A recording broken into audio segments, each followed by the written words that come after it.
Good morning. All right, it's Monday back in the DMV. In the news, Republicans struggling with their health care plan. Another setback. This time the vote is going to be delayed because Senator John McCain, has gone in for some surgery. It's unknown exactly how long he'll be out. It could be a week or two, could be several weeks. Nevertheless, this will more than likely push any vote past the August recess and into September. The problem, even before McCain's surgery, was that the Republicans were struggling. Mitch McConnell was struggling to gather enough votes to pass it to begin with. 50, and he gets the vice president to come in there and break the tie. 52 are in his majority, and I think he'd already lost. Rand Paul still is objecting. Susan Collins has still got a problem, and there are a lot of other shaky senators along the line as well. So it looks pretty doubtful that anything will actually take place here in the near future. And Republicans have got to figure this out. I mean, this has been a problem since day one in terms of they have not been able to craft a plan that their own party can get behind 100% or even 98%, that type of a thing.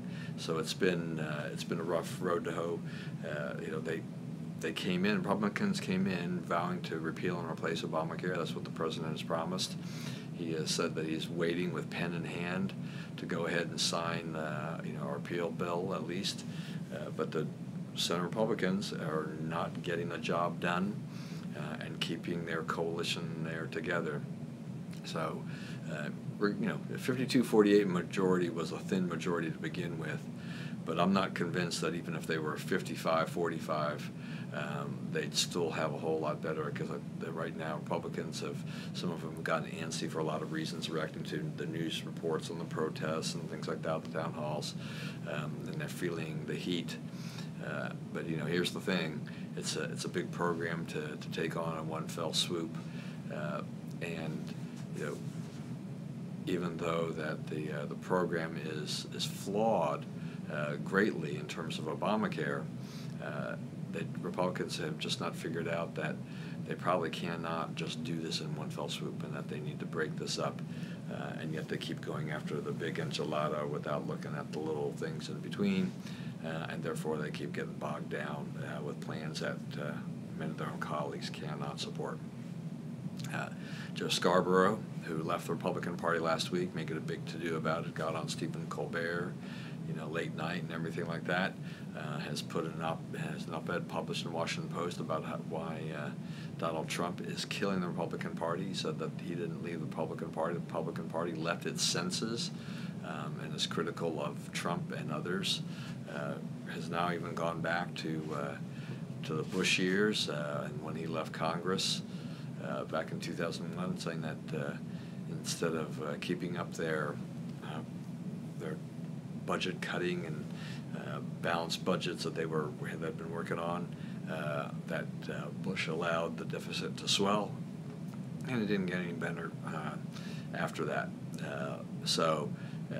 And that is a ticking time bomb that continues to weigh over our heads, that no one seems to be paying too much attention to it.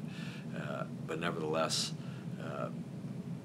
Scarborough is mostly off target in his response, because we have some disaffected Republicans, and I for one do not contribute to the national party. I only contribute to my local party where I'm actively involved.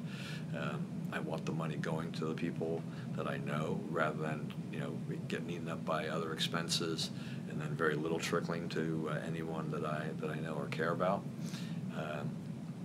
And just a general operation of the RNC, I think, just kind of turns me off overall. But Trump, to a certain effect, I mean, he has actually revitalized a lot of people who are, Trump Republicans now that were not very active Republicans before. Yes, there are going to be some that have left the party and disaffected, never Trumpers out there and things like that. But guess what? He's the president. He's going to be the president for at least 4 years. Get over it, get used to it. Kind of like you had to deal with Barack Obama. He's the president. You live with that, and then you work on doing things to, if you don't like him, then work on things legislatively, work on things electorally with congressmen and senators, things like that. But Trump by no means is killing the party. It's just that the question now is that, is the two-party system really the best answer? You see so many people now registering as independents these days that that is becoming a growing force as people are they're just disaffected with both parties. They're disenchanted. They don't really like either party and don't want to be labeled as such. So you can see this is a growing trend. Also, I think I'll throw in there, I'm not going to put it in there too, is that apparently CBS is interested if CNN ever comes up for sale. That's not going to happen in the short term, but who knows in the long term. AT&T is buying Time Warner, which owns CNN, and once they get approval, which will be later this year, and close on the deal, maybe as they evaluate things, they'll say that CNN is not really a good part of our portfolio. It does make some money, but it's getting a lot of negative attention on fake news. So, anyway, that's about it for now. Have a great day. We'll see you tomorrow.